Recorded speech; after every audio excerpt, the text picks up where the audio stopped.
Good evening, everyone. Thank you all for coming out on a cold night, and hello to those folks who are watching on the live stream. My name is Lori Lightfoot, and with my colleague Amanda Kite, we're from the Charles River Associates, and we are here to provide to the members of the Board of Trustees and the public our final report regarding our investigation of the allegations of financial mismanagement and other matters concerning the Village of Dolton. A couple of quick housekeeping matters. You should and should be circulating index cards if you want to ask us questions. We're going to go through the entire presentations first. I'm not promising you that we're going to be able to answer everyone's question, but we'll try to get to as many as possible. We will set up, for those that we aren't able to answer, we will set up a microsite and have answers to the different questions there. Also, that's circulating is a document that if you want a hard copy or an electronic copy of this PowerPoint presentation, give us your name and your email address, and we'll make sure that you get it within the next 24 hours. All right. Well, make sure you fill out the paperwork. There's sheets going around that you should be able to put your name and your email address, and then we'll be able to provide you with a copy of the deck. The deck is long, and given the number of people that were here, we felt like it made more sense to provide electronic copies and try to anticipate how many people would want a copy.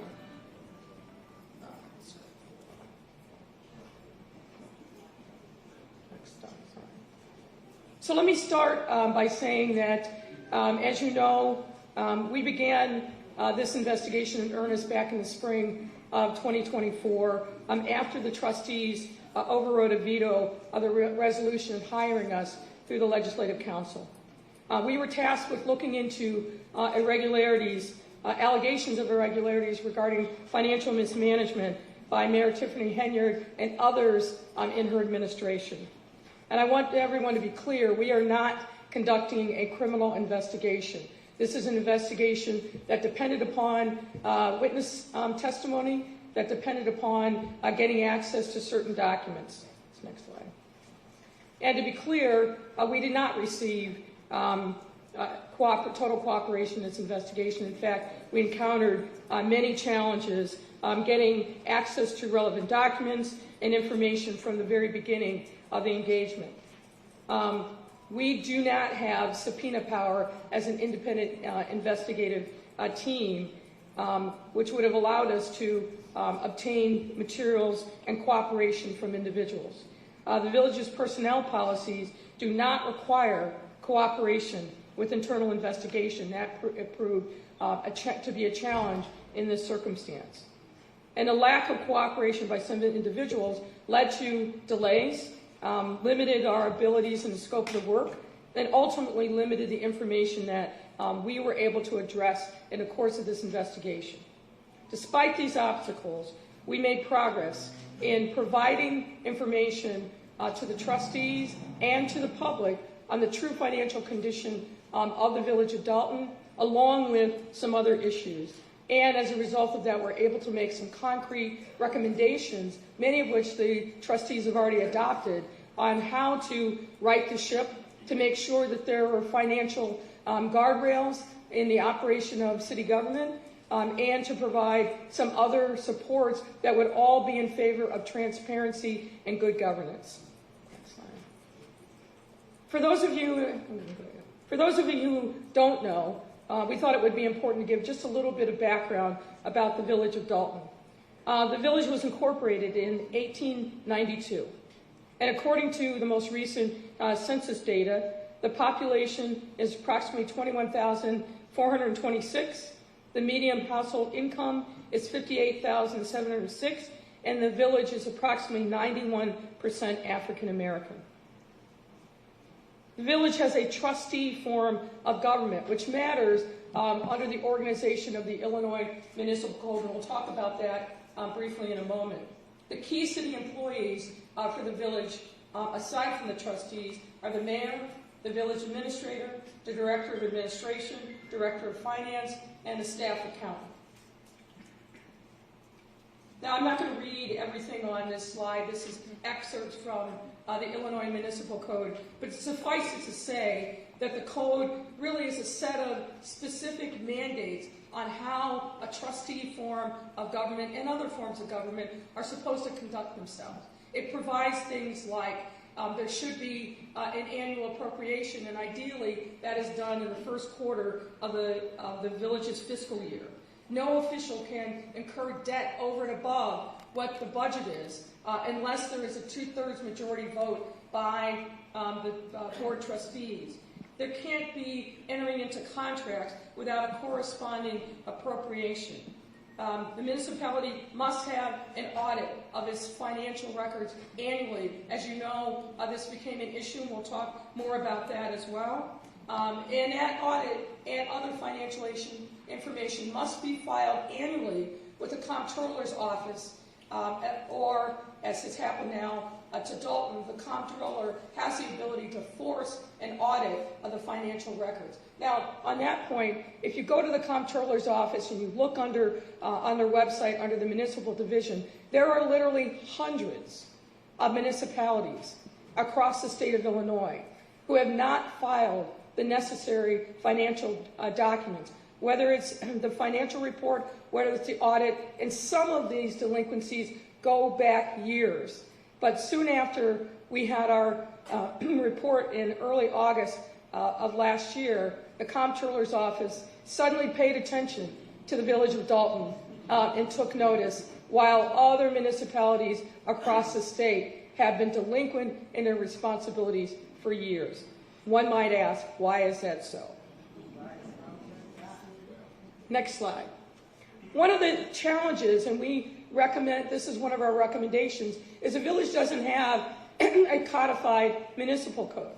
And what this means is the resolutions, the ordinances that are the backbone of governance for the village are not assembled in one location, filed with the state, so that all of you can look up what's the code say on this, that, or the other thing. This became something that we learned early on, which a little bit of a surprise, but became another challenge to overcome in making sure that we had a true picture of what the rules and laws were that had been passed that govern the village of Dolton. As a result, the absence of archived ordinances and resolutions not being readily public led to gaps in our understanding about the laws, making governance unnecessarily difficult. Next slide. One thing, given what you've heard and seen over the course of the last couple of years, the village actually does have a purchasing policy and manual. And it's very straightforward, as you might expect. The challenge has been it hasn't been followed, and we'll get into details about that. But let me give you a little specifics. The policy essentially provides directions for the acquisition of all goods and services. And when used with good judgment and common sense, as it reads, the quote, the policies and procedures conveyed within will allow the village to obtain required supplies and services efficiently and economically. The policy also provides, in general, all supplies, materials, equipment, contractual and professional services required for operational efficiency will have been included in the annual budget. Next slide.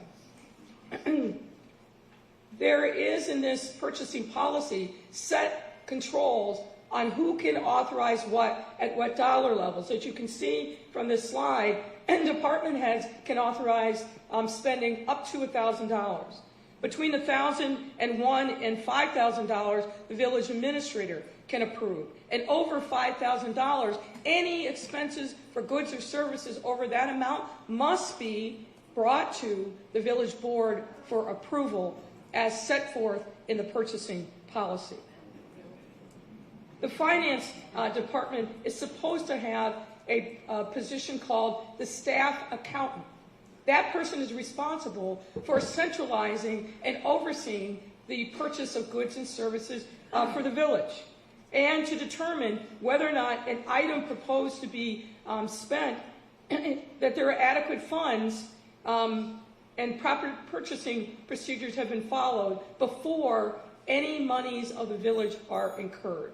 That person is supposed to be reviewing and initiating all purchase orders, payment requests after they are submitted to the finance department for payment. There's supposed to be centralized purchasing.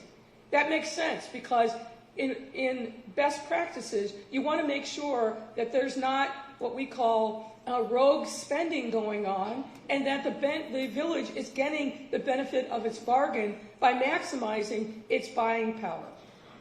The purchasing policy specifically says that those items are supposed to be uniformly purchased by the purchasing agent. And the purchasing policy also requires the use of purchase orders. Those are essentially requisitions for goods and services, and it's detailed there. Similarly, the purchasing policy requires that when a purchase order is issued, it has the same authorization requirements as other matters. 1,000 by department heads, 5,000 by, up to 5,000 by the village administrator. Anything over 5,000 has to come before the board for approval. Now, just to give you a little bit of context, because we're going to be using this term as we go forward in this presentation, there's something called a warrant that is used that also dictates how municipal funds are spent. The warrant is typically created based upon invoices that are created by a vendor and submitted to the department head for approval. As we told you in August, there is no electronic process for the submission of invoices from vendors. Paper copies, typically sent either in by hand or by email, are sent to department heads for approval. They must then list them in an electronic payment system called My Viewpoint, and then that generates the items that appear on the warrant list. Based upon our investigation, there are essentially two kinds of warrant lists. There's an accounts payable warrant list, which includes most of the village's expenses. And then there's a second warrant list that's called the electronic list, which includes payments made by wire, ACH, credit card, or any other electronic or online method. Next slide. The village expenditures, as reflected on the warrant list, are then reviewed and approved by the board at each board meeting.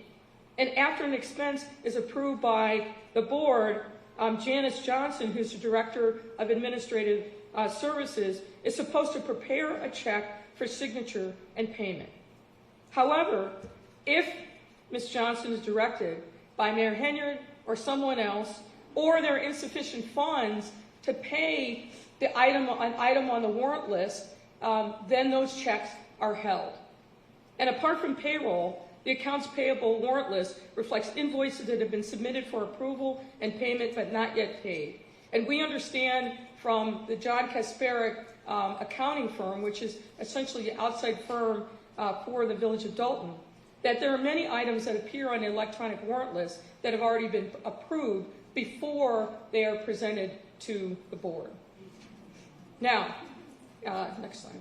As it relates to credit card expenditures, we also understand from John Kasparic personnel that credit card balance is paid as a matter of course, meaning that as the bill becomes due, it's paid before it reaches the board for approval. In general, credit card expenses are only added to the warrant list when there's a receipt submitted. What we found is that many credit card expenditures never make it onto the warrant list for approval, in part because there is not a system for ensuring that there are receipts for the various credit card purchases. And what this means, unfortunately, is that the Board of Trustees, in many instances, was not able to even track or see credit card purchases that were being done over the last few years. Let's go on. Let's give a little background on Mayor Tiffany Henyard. As many of you know, she's a lifelong resident of the village. She served as a village trustee from 2013 to 2021. Her bio says, cites that she graduated from Robert Morris College, although we were unable to verify that. And she became mayor as of May 2021. Now, keep in mind, folks, there were two elections. There was an election at the end of February that went to a runoff, and then there was a final election later that spring. At the time of that second election, according to records provided to us by the County Clerk's Board of Elections, only 9.5% of registered voters in Dolton came out to vote. Let's go to next one. To set the framework further, we wanted to make sure you understood who were the people in charge of making various decisions under Mayor Henyard's administration. Aside from Mayor Henyard was the village administrator. You may recall that that was initially Dorothy Brown. And then in late 2021, Keith Freeman began his duties as the village administrator. The director of finance, you would think this is a very key position.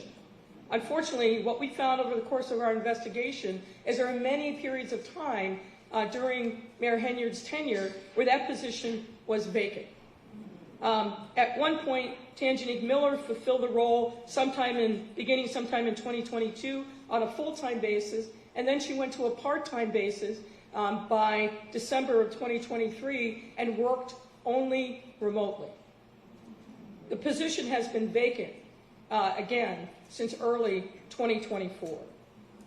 As I mentioned before, the Director of Administration is Janice Johnson, and you remember from my discussion about the purchasing policy, where there's supposed to be somebody who's a staff accountant that is responsible for monitoring and overseeing the purchase of goods and services on behalf of the village. There's no such position that exists in the village of Dolton. As a result of the small staff managing the city finances, the John Kasparic firm has essentially become the in-house, although they're outside, but the in-house financial department for the village of Dolton. Because there are a limited number of personnel, they became the de facto finance department. This remains true to this day. Kasparic firm has a junior staffer who is embedded in the village, and that person is here multiple times a week. There's a senior person that oversees that junior staffer, and the John Kasparic firm is involved in virtually every aspect of the finances of the village. Reconciling bank records, assisting in the preparation of payroll, creating those monthly warrant lists, village accounting records, as well as a variety of other expenses. And as you might imagine, ladies and gentlemen, that kind of work, day in and day out, month after month, is not cheap. So the village is paying an extraordinary amount for outside services because it doesn't have the staff internally to do that. And in the absence of the director of finance, without the Board of Trustees being directly involved, there is very little oversight over the work that's being done on your behalf. Now, I want to also now shift gears and talk about some key events that have led to some of the financial crises that the village is experiencing. And what we found in our investigation, and that's based on a review of contemporaneous documents and witness interviews, that beginning at least as early as late 2021, there was a concerted, systematic effort on behalf of Mayor Henyard and others in her administration to hide the true financial condition of the village of Dolton from the trustees and from members of the public. To step back, let's talk about what the state of play was before Mayor Henyard became mayor. What we found is that prior to that time, the Kasparic firm would provide 3 different and important categories of information to the entire Board of Trustees, key city personnel, to make sure that folks were up to speed on a real-time basis as to what the circumstances were both of expenses and revenue, and whether or not the expenses and revenue were on track with budget projections. They created a weekly report reflecting what work they did on behalf of the village, monthly financial statements with the detailed notes memorized in an accompanying memo, warrant list which detailed the expenditures to be presented at board meetings, and for a time, Kasperiak firm also prepared and shared a payroll list. Now, initially, in 2021, at the beginning of Mayor Henyard's term, Chris Marabali of the Kasperiak firm caused these documents to be sent to a wide array of people on an email. Again, the trustees, key city employees, and Mayor Henyard herself. But this practice began to change in the fall of 2021. What we see in the fall of 2021 is the start of the effort to make sure that the trustees did not have full access to information about the true financial condition of the village's finances. And I want to walk you through step-by-step evidence that we were able to review that was memorialized contemporaneously, primarily in emails. In September 28, 2021, in an email to John Kasperiak, Chris Marabali, remember this guy who was responsible for supervising the work here at Dolton, noted, quote, "The mayor has requested that the warrant list for both electronic and regular billing be sent to her first for review and approval prior to it being released to the board." On October 4th, 2021, Trustee House emailed Marabali seeking missing payroll reports that he had not received since the August 27, 2021 payroll. That same day, Marabali forwarded that email from Trustee House to Mayor Henyard and sought advice on how to respond. On October 21st, 2021, Chris Marabali reported to John Kasperiak via email that Mayor Henyard was very upset with him because he disclosed in a board meeting that she had directed him not to send trustees payroll records. There's a board meeting that precedes this October 21st date, where you can see on the YouTube video that she's asking him, "Did I tell you not to send this information?" He answered in the affirmative, and that was the source of her anger with him. He was later called into a meeting with the mayor in the presence of Janice Johnson and Dorothy Brown, and the mayor in effect told him that he should never contradict her in public and that he should shade the truth. By November of 2021, a split between Henyard and certain trustees was in full bloom and played out in the trustees' shrinking access to village financial information. Next slide. On January 22nd, 2022, Marabali again transmitted the December financials and a corresponding memo to the full list, including the trustees.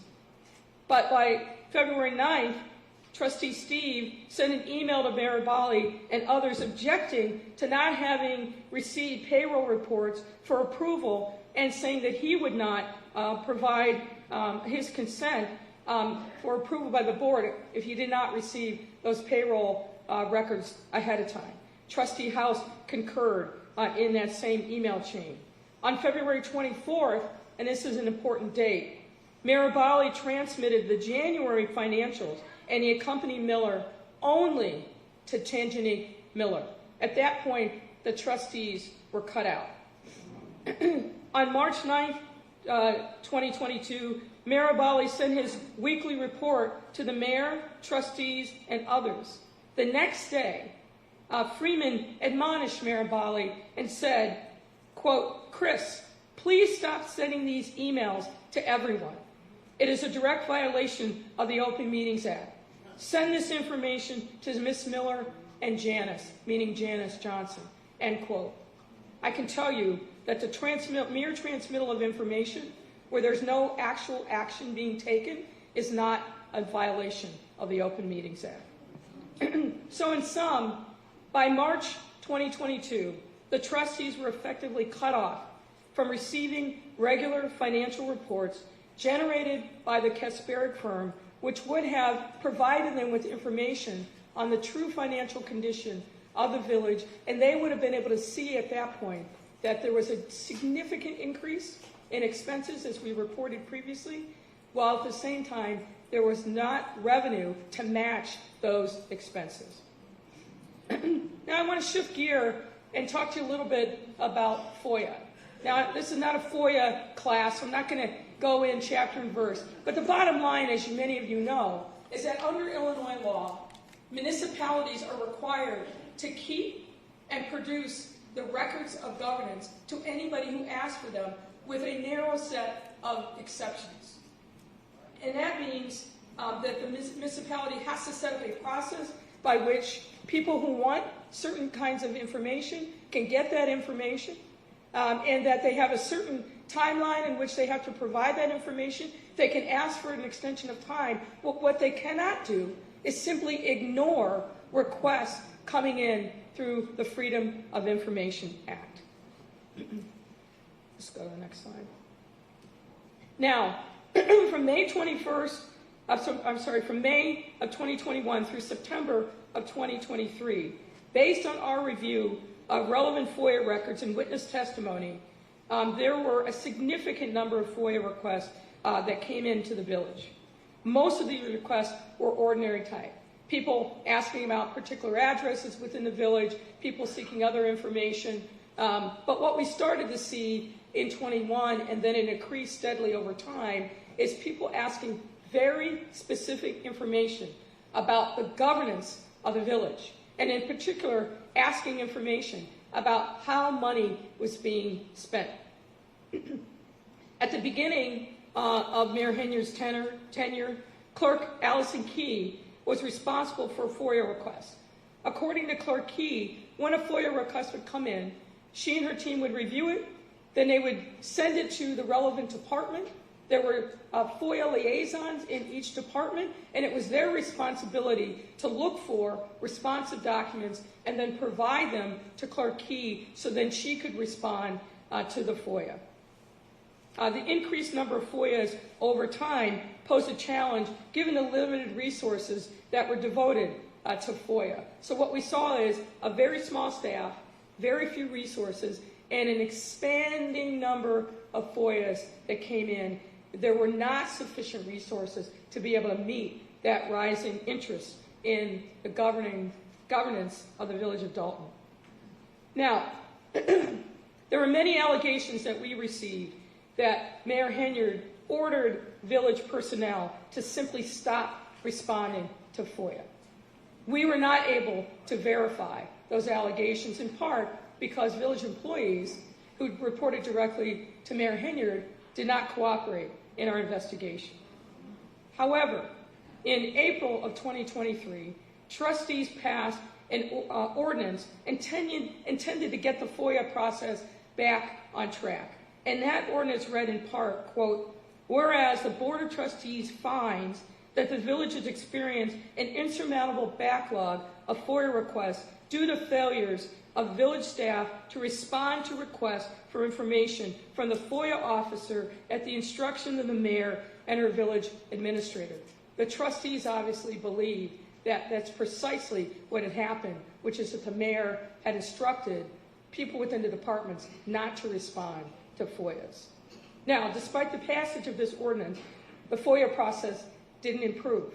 And in fact, it continued to break down the non-cooperation of village staff, and many of whom simply, according to Clerk Key, simply stopped responding to her when she would send them FOIAs.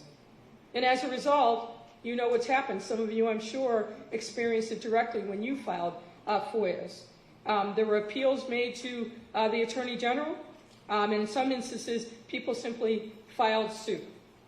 Now, one key milestone that I want to bring to your attention is when Clerk Key was stripped of her jurisdiction over FOIA. As you can see from the screen, she received an email from Keith Freeman on September 7th, 2023. And in this email, I'll read the body of it. Dear Clerk Key, I am writing to inform you that you are hereby removed from your duty as a FOIA officer effective immediately. Your inability to process FOIA requests in a complete and timely manner has left us no choice but to restructure our process going forward.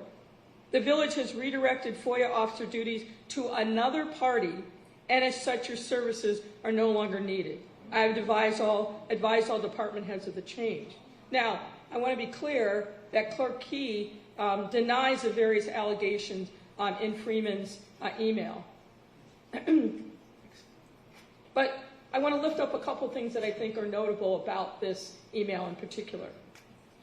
When you see the language, the village has redirected FOIA officer duties to another party. Note in this email, he doesn't say who that other party is. And what we know from our investigation is that we were never able to determine who the person was that's actually handling FOIA and whether or not that person received the proper training. FOIA is not easy. There's a lot of nuances that are involved in the statute to make sure that there's proper compliance. We have no idea to this day whether or not the person or persons who was handling FOIA actually received proper training. There was no effort to take over the files of pending FOIA requests, and there was no process put in place for transitioning of the responsibilities from Clerk Key and her team to the unknown new FOIA officer.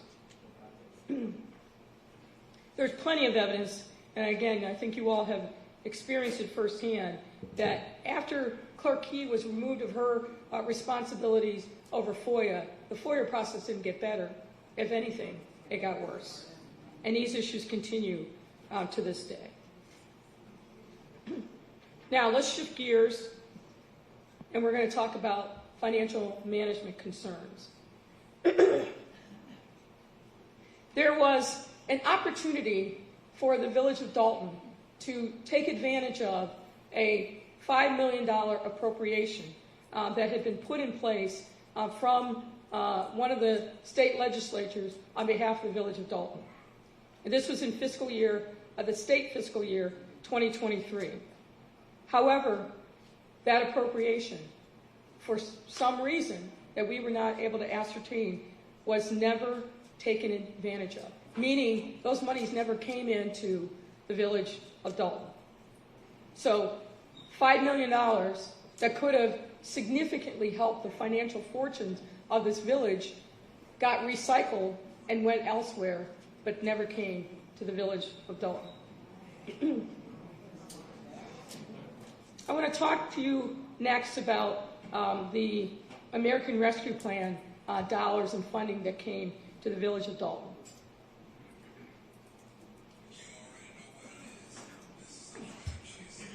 As many of you know, the American Rescue Plan was put into place by the Biden-Harris administration to help municipalities, cities, counties, states recover from the economic impact of the COVID-19 pandemic. And the village received an allocation through the state, which is appropriated in 2 tranches from the Illinois Comptroller's Office. And you can see in this chart, the first tranche came in September of 2021, and the next big tranche came again in September of 22 for a total of just over $3 million. The U.S. Treasury Department had very strict reporting requirements on how municipal governments use those ARPA dollars. Somebody was supposed to be designated as the ARPA reporting person responsible for making sure that they were complying with U.S. Treasury regulations. But contemporaneous documentation that we have seen and confirmed in recent communications is that no one from the village actually took the responsibility to complete the reporting information. The access to the reporting portal was set up for Ms. Miller, the former finance director, but there's no evidence that she actually made the required reporting of how ARPA dollars were used here in the village. And based on the records that we have seen, there's approximately $1.7 million left of the ARPA funds, and it's held in a specific capital projects account. Next. Based on what we've seen in the financial documents, the ARPA funds were used in a variety of ways, as you can see from this chart. As you noted, there's a big category of $481,379 called other expenses. This was used for a variety of different things, from construction materials and supplies, lawn care, pest control, utilities, sprinkler installation, but none of these things were specifically approved by the board. Now, at this time, I'm going to turn it over to my colleague, Amanda Kite, who's going to walk you through some more detailed information on the financial status as of October 31st, 2024. Take it away. So now we're going to walk through and largely provide an update to the financial information that was presented back in August. And we've been provided records that cover the first 6 months of the village's fiscal year 2025. As of October 2024, the village's general fund, which is the fund that's used to account for the majority of the village's operations, remains in a net deficit position. However, the deficit position has decreased or improved from the information that was presented in August. And as of October 2024, the general fund's net deficit position is currently $2.4 million. Additionally, during the first 6 months of fiscal year 2025, the average monthly expenditures of the village have also decreased. Through fiscal year 2024, the village was spending on average $2.5 million per month. During the first 6 months of fiscal year 2025, that number is down to $2.1 million per month on average. Following along with that, Can I just interrupt? Yep. I think it's also important to note that when we provided an update back in August of last year, which laid out many of these numbers and showed the village in really dire financial condition, the trustees immediately took action to address particularly the spending side of the ledger, significantly reducing the number of credit card access, working with banks, restructuring some of the expenses. So that accounts in part for the reduction in expenses. And as Amanda will explain, there were other factors that contributed to this, but I wanted to note that the trustees heeded the concerns that we raised back in August and took specific action, many times in opposition from Mayor Henyard, to make sure that they were starting a process of putting the village back on better financial footing. so following along with that, the decrease in expenditures, through the first 6 months of fiscal year 2025, the village's expenditures have matched the revenues that came in during that time period. This is in comparison with the same time period in fiscal year 2024, where the gap in revenue to expenditures was almost $5 million. So the expenditure and revenue gap has improved. This gap decrease is for two primary reasons. First being, as of October fiscal 2025, revenues are approximately $3 million more than compared to the same time period in fiscal year 2024, which is largely due to the timing of when the property taxes were released to the village. In 2023 and 2024, property taxes weren't released until November or December, where in fiscal 2025 they were released much earlier. But additionally, expenditures have gone down, most notably general administration, police department expenditures, and public works. A couple of categories that we found significant decreases is in general administration, telephone, and miscellaneous expenditures, as well as in police department overtime and medical insurance.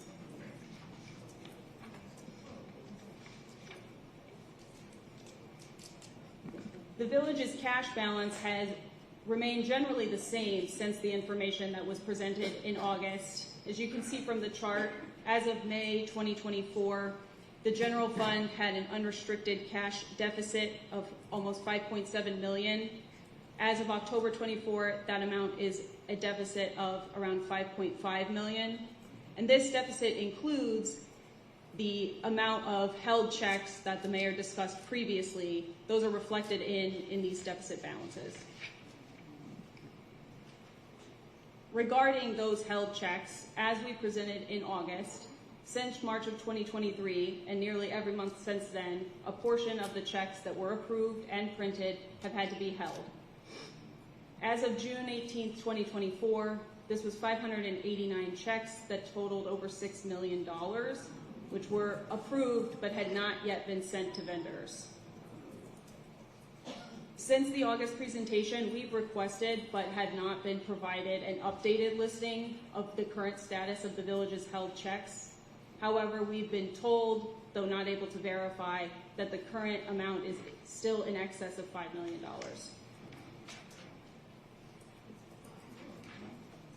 Turning now to discuss the village's use of credit cards. As we discussed in the August presentation, we're aware of 6 different credit cards that have been in use by the village at various points in time from January 2021 through at least June of 2024. Since the August presentation, we did request updated credit card statements that would cover July 2024 through December 2024, but we did not receive any updated credit card records. As you can see from the chart, the use of credit cards steadily increased from calendar year 2021 through 2023. In 2023, the village spent over $775,000 on credit cards.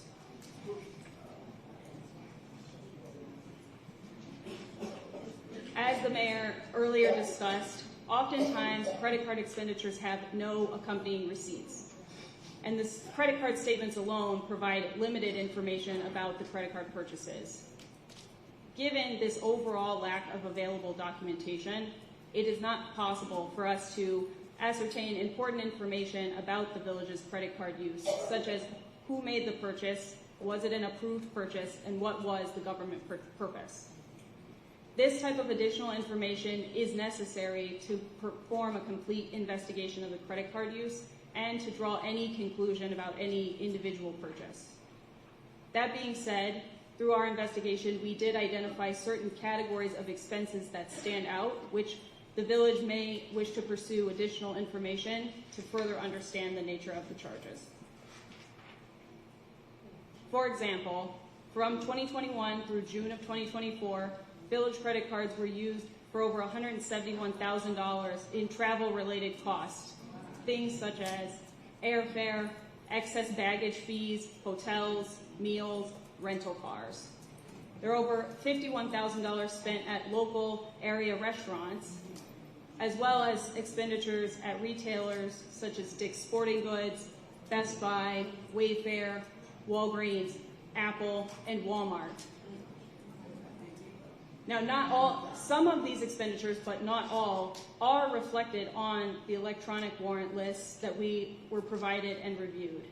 However, the level of detail in the description of what the purchase is for varies by purchase. Some purchases have very limited information, and the description is simply the name of the merchant, or a more vague description such as meals or donuts. Others provide more information, such as training accommodations or code enforcement lunch.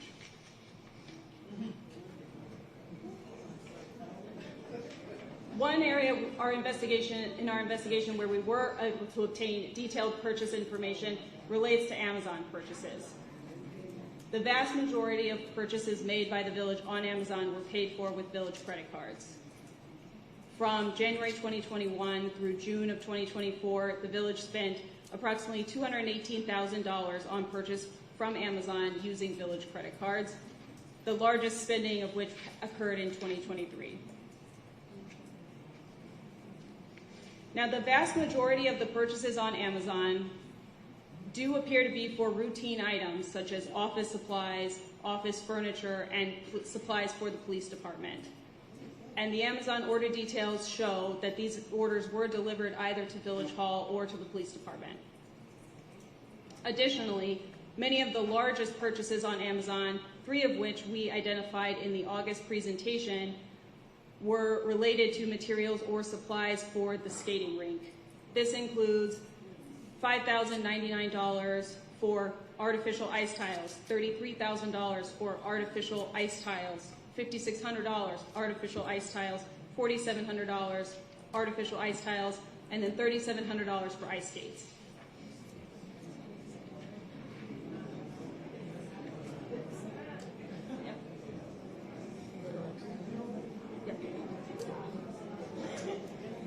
Ladies and gentlemen, let me just pick up and conclude on the Amazon purchases. The various routine office supply and office furniture purchases simply do not appear to be in compliance with the village's purchasing policy as we described. There appears to be no centralized purchasing or inventory control as required in the purchasing policy. So while we were able to see that these various purchases were delivered either to Village Hall or to the police department, there is no tracking system for what happened to them after they arrived here. And while Janice Johnson was listed as the originator for a number of these purchases, what we saw in the Amazon records is that there were 9 other purchasing sources identified in the Amazon records. So lots of people were charging things and purchasing them from Amazon. And we similarly found no evidence that the purchases related to the ice rink that were done in 5 separate purchases totaling approximately $48,000, that they were done consistent with the purchasing policy either. For example, we were unable to find evidence that these purchases were done as a result of a competitive bidding process, which an amount of that size would have been triggered by the purchasing policy, nor is there evidence that these particular purchases were presented to the board prior to approval.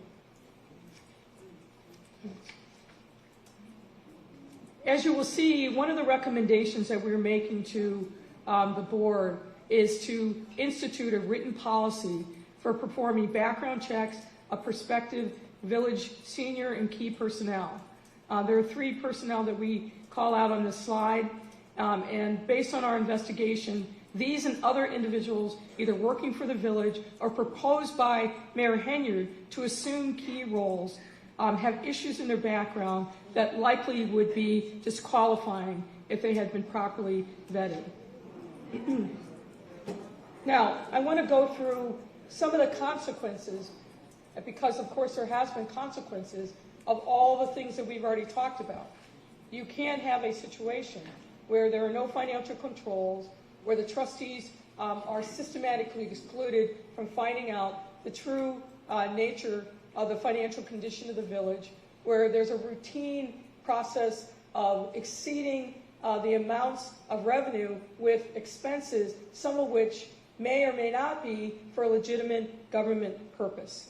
The first of these cascading consequences is the audit. As I noted at the beginning of this presentation, under Illinois law, every municipality over a certain size is required to have a financial audit of its books and records every single year, and to produce that audit to the comptroller's office. The fact of the matter is that for the last several years, the village's auditor had been an accounting firm, an auditing firm known as Lauterbach and Amann. Draft audits for fiscal year 2022 were completed, but they were never finalized. And then Lauterbach and Amann resigned as auditor on October 27, 2024, effective immediately, which is essentially less than 3 weeks after we had our first public disclosure of the true financial condition of the village. And on October 15, 2024, the Illinois Comptroller's Office notified the village that it was going to force an audit on the village for not complying with the mandatory audit reporting requirement. Now, as I noted, There are literally hundreds of municipalities across this state that have long-standing delinquencies in filing their reports. But for some reason, the comptroller decided that Dolton was going to be the example. Next slide. One of the other consequences that we have seen over the course of Mayor Henyard's tenure is a significant uptick in litigation. According to court records maintained by the Legislative Council, 48 separate lawsuits have been filed against the village under Mayor Henyard's tenure. 12 pending matters relate to FOIA violations, and 8 pending matters by village vendors allege improper revocation or failure to renew business licenses. And you may have seen recent reporting that on Friday, Mayor Henyard herself was held in criminal contempt for failing to sign a liquor license for an existing business owner here in the village, despite being ordered by the court to do so multiple times. Those have costs. Next, I want to walk you through the insurance issue, because insurance is a significant cost in the budget for the village of Dolton. The village's insurance needs are primarily handled by 2 entities: an insurance broker, which is InsureSource LLC, and something called a third-party administrator, which currently is Charles Taylor, TPA. In 2024, the village's insurance coverage became at risk due to late or non-payment of fees. The village's premium financing company sought to avoid its contract with the village, and let me explain what that means. There is a finance company that fronts the money for the village's various insurance costs, and the village pays it back on a monthly basis.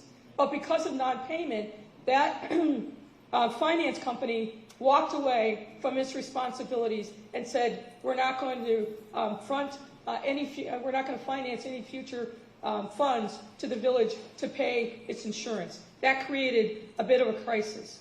The village's longtime third-party administrator, that's the entity that then pays claims that are made by people that trigger the insurance policies. That third-party administrator also walked away and refused to renew its agreement with the village, again, as a result of problems in payment. And then long-time insurance carriers. The village has, like most municipalities, has multiple insurance carriers that cover their insurance, particularly liability insurance. Many of those long-time carriers canceled in the spring of 2024 or declined to renew the village's policies. Next slide. Now, this came at a critical time. The renewal period for village insurance is early August of every year.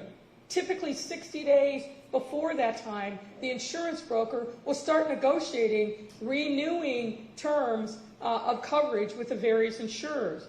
You had the TPA walk away, which is known to the insurance companies covering the village. You had the finance company walk away, which is known to the village. And the fact that these other carriers decided not to renew, that also sent a ripple through the insurance market. As a result of the efforts of the insurance broker, he reached out to 36 different insurers, including 10 excess insurers and then 26 non-excess carriers. 5 carriers chose not to renew their coverage for the village.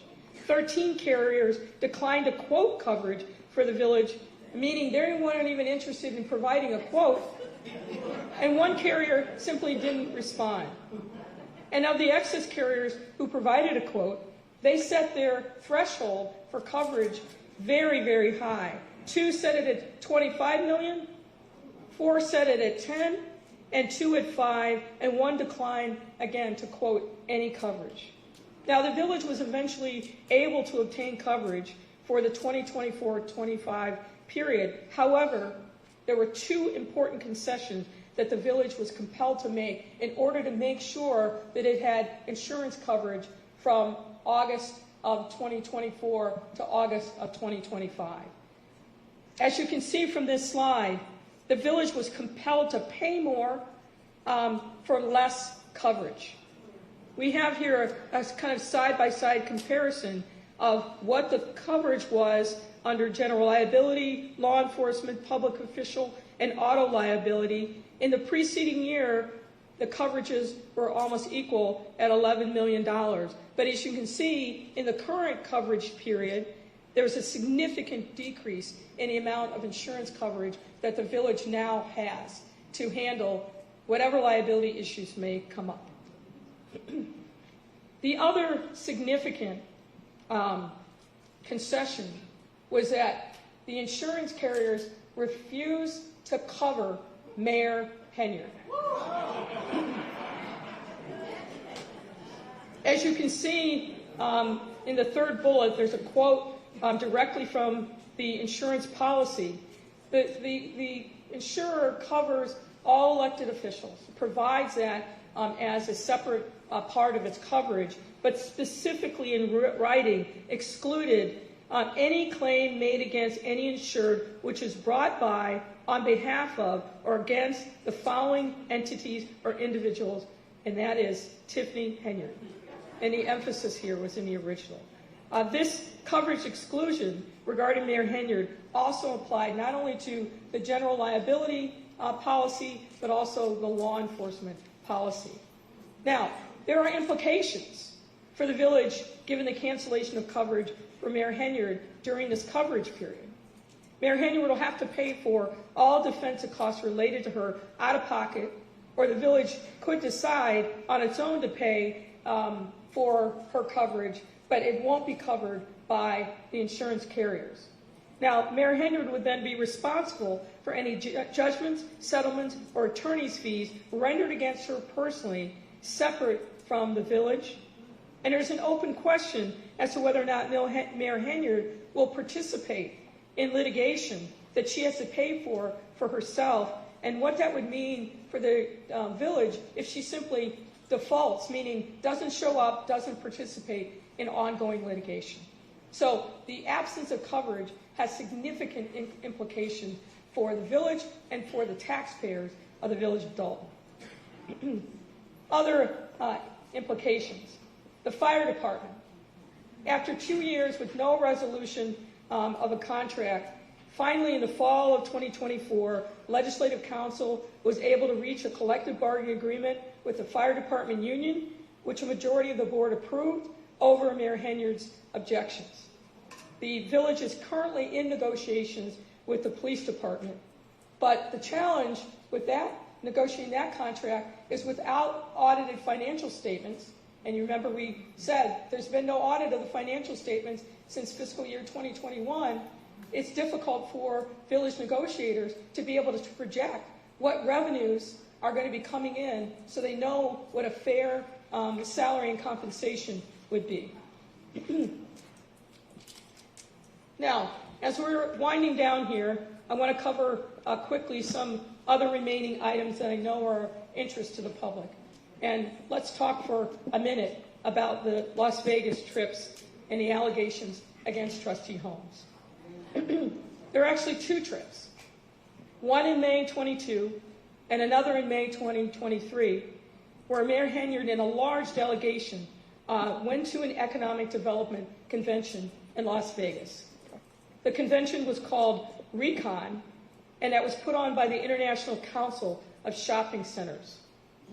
Financial records from the village and Thornton Township reflect that a number of people traveled to Las Vegas on both of these trips, and that the expenses of their travel, their lodging, their meals, and entertainment were paid for on village and township credit cards. There is no evidence that any business development opportunities came to the village as a result of either of these 2 trips.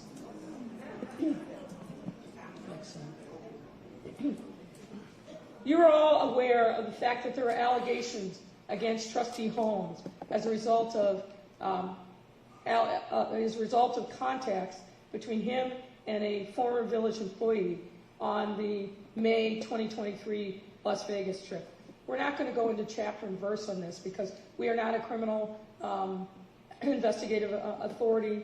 But suffice it to say, the allegations are that Holmes took advantage and assaulted a young woman while she was unconscious in his hotel room, that he contacted a Village of Dolton police officer who was also on the trip, FaceTimed him, showing the young woman unconscious on the hotel room, and some of you are aware that a recording of that FaceTime call has recently surfaced. The young woman eventually filed complaints in Las Vegas and suburban Cook County. Fall of last year, the Las Vegas criminal authorities closed its case after its investigation. The young woman has also filed a complaint with the EOC alleging that she was wrongfully terminated from her employment as a result of making an outcry to Mayor Henyard directly about the alleged assault. And the young woman has subsequently filed a lawsuit which makes similar allegations, and that lawsuit remains pending. Importantly, neither the young woman, Trustee Holmes, or other witnesses cooperated with our investigation. Another thing that I think is important regarding this alleged incident between Trustee Holmes and this young woman. Working through the Delgado law firm, we learned that Mayor Henyard authorized an investigation to be conducted by a firm called R.E. Walsh and Associates out of Oak Brook, Illinois. This investigation was not authorized by the board, and the results have not been shared with the board. It is unknown to this day what the scope of the investigation was, who was interviewed, if anyone, what documents were reviewed as part of this investigation, or its findings. The R.E. Walsh firm has refused to provide its report or otherwise answer any questions about its investigation because it has not been paid for its services.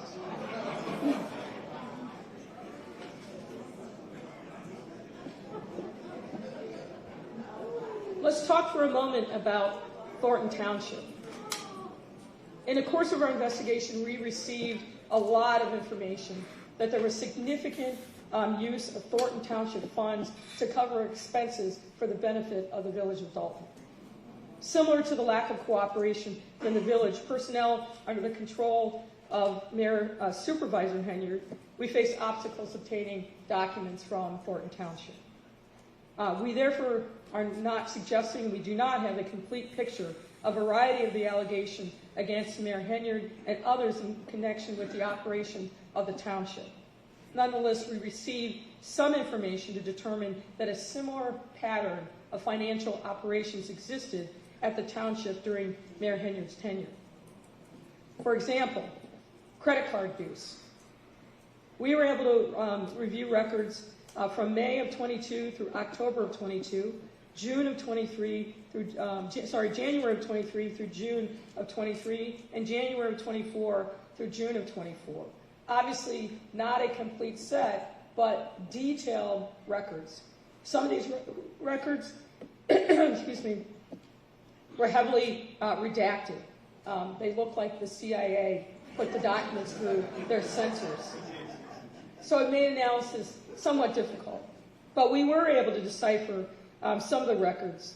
There were multiple credit cards in use in Thornton Township, in the names of township employees specifically, such as Tony Sherman, Keith Freeman, Shelley Miles, Robert Hunt, Marsha Walker Brown, Tanika Hughes, William Moore, and others. In 2024, for example, based on those 6 months of records, monthly charges range from $88,000 a month to over $100,000 in many of those months. And there were a significant number of food purchases and other expenditures that frankly warrant further investigation as to whether or not there was a legitimate government purpose for those expenses. There was overlapping hiring and firing of township personnel. A number of witnesses that we interviewed indicated that within months of Tiffany Henyard becoming supervisor on March 3rd, 2022, a number of longstanding employees lost their jobs. We heard many allegations about political retaliation, cronyism, and that people were let go because they questioned the seeming elimination of hiring and purchasing norms. Efforts to verify these allegations, principally through FOIA requests, did not bear fruit, as the township often claimed no responsive documents or failed to address specific FOIAs. We know that Henyard hired her boyfriend, Kamal Woods, to run a township youth program. His personnel file, such as it is, contained very little information to justify his hire. Tamika Henyard also became an employee of the township. And Henyard installed her former administrative assistant, Carmen Carlisle, to fill a vacancy left by the death of a long-standing trustee. We received information of various allegations of political retaliation. You are all, by this point, well aware of Henyard's treatment of Township Assessor Cassandra Elston that included locking Elston out of the township offices and then later accusing Elston of abandoning her job. All of those things is well documented. We won't go into details. We were able to verify that longtime township employee Dwayne Thrash has alleged in a lawsuit that he was fired from his job, not because of competence or insubordination issues, as were later put into his personnel file, but because he refused efforts by Henyard and Freeman to agree to a plan to effectively let Henyard take control of a local suburban school district on which Thrash was one of 3 members. The alleged plan included creating a paid employee role for Henyard, firing other employees, and terminating the relationship with an existing law firm and instead installing Henyard's chosen law firm. Can you guess? The Delgado firm. Thrash alleges that he would not agree to the plan and subsequently lost his Thornton Township employment in retaliation. Now, we have a number of recommendations that we are making to the trustees. I'm not going to spend time tonight going through those. The trustees have them. But suffice it to say, there are obvious things related to finance. There are obvious things related to personnel. And some of these things, as I indicated, the trustees have already started to embrace and implement, particularly with respect to putting guardrails around the finances of the village. And with that, we will close. Thank you for your time and attention.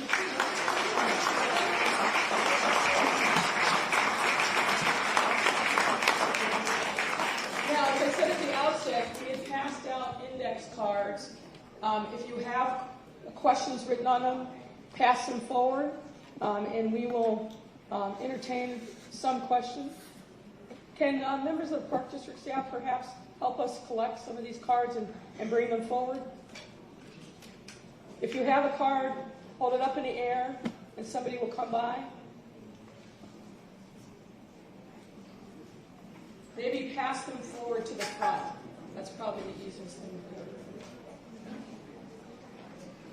And remember, if you'd like an electronic copy of this PowerPoint deck, please make sure you provide your name and your email address.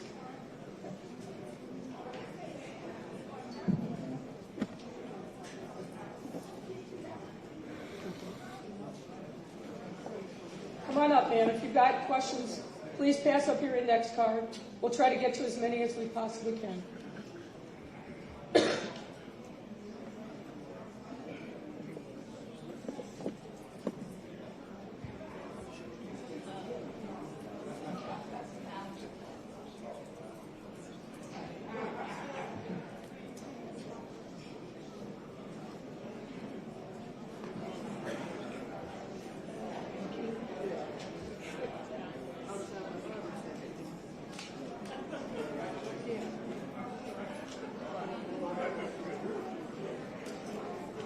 All right, we have a couple of questions. One is, why didn't the $5 million come to Dolton? The answer is we don't know. What happens is monies get appropriated and become part of a budget. It will go to the relevant state department for allocation, but then the municipality has to fill out certain paperwork in order for it to claim that allocation. We have not found any evidence that that happened with the Village of Dolton. This person also asked, is there anything to hold Tiffany personally liable? Well, as you know, there are a number of different lawsuits that have been filed, and obviously you have your vote. Next question, if supervisor is uninsurable, how can she hold the position? Now, the insurance issue is with respect to her role as the mayor of the Village of Dolton. We have no visibility into whether or not the insurance issue also applies to the township. But she can still hold her position, but as I indicated, with a lack of insurance coverage, it puts the village and the taxpayers potentially at risk, and certainly she would have to pay for her own lawyer, her own defense, if she is sued in the course of her duties. There's a question of who pays the services that are rendered by my colleague and I. As you recall, the trustees voted to approve the hiring of us, and that comes from the Village of Dolton. Are you bringing me one more question, ma'am? Come on up. Okay, that's fine. Okay.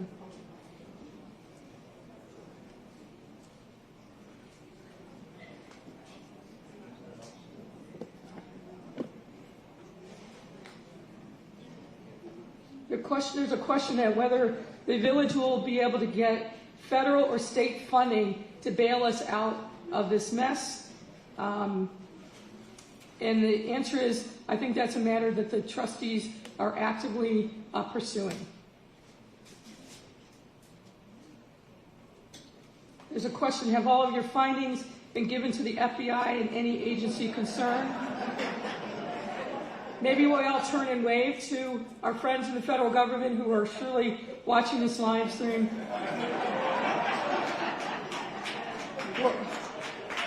What I will say is we have been in contact with members of the U.S. Attorney's Office who are investigating this matter. I know that the FBI has also been in contact with various people who have information about the allegations that are here. What they intend to do and the timing of that, no one really knows except for them.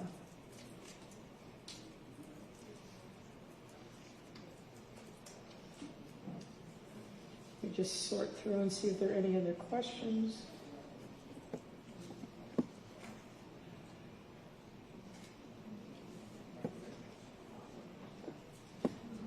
Someone asked, for the $5 million grant, was it mismanagement or theft that we did not get it? As I mentioned before, there's a process by which a municipality that gets an appropriation has to claim it. There's no evidence that that process was followed.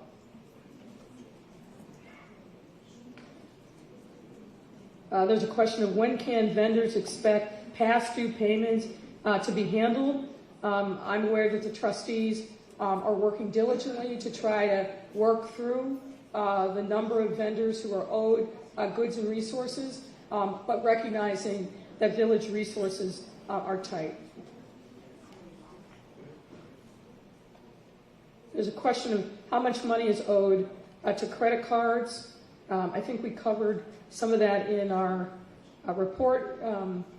The trustees have substantially cut down access to credit cards, so we expect credit card spending to go down. Most of the payments were made and the balances paid in total at the time that they were incurred.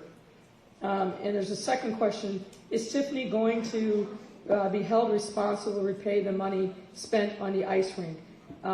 That's a very good question to which we don't have the answer. Okay. All right. We've got the final 3 questions.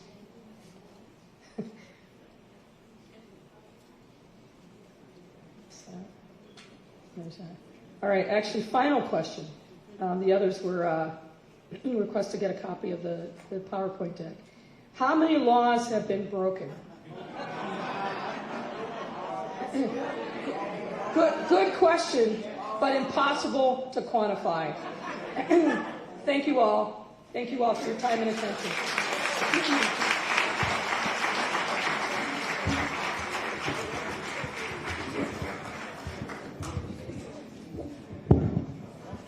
Okay, we want to thank everybody for coming out, and on behalf of the Dolton residents, Board of Trustees, we want to ask everybody to give a round of applause to Mayor Lightfoot for her hard work.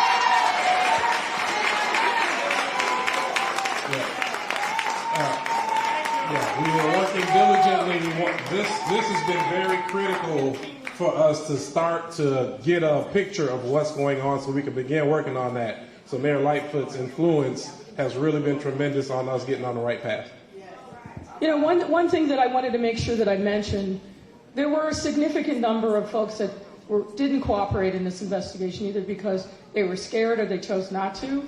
And there were some people who didn't cooperate initially, but then I'll say saw the light and did. And I want to call out one of those people was Keith Freeman, the administrator. He was definitely Team Henyard early on and wasn't particularly cooperative. But sometime late last summer, clearly had a change of heart, and it's been very instrumental in making sure that we got access to the financial records that were critical for us to be able to provide this information to you. So I just want you to keep that in mind, and thank Mr. Freeman for what he has done to work with the trustees and legislative council to make sure that there was more transparency, particularly around financial matters for the village. Thank you all, and good night.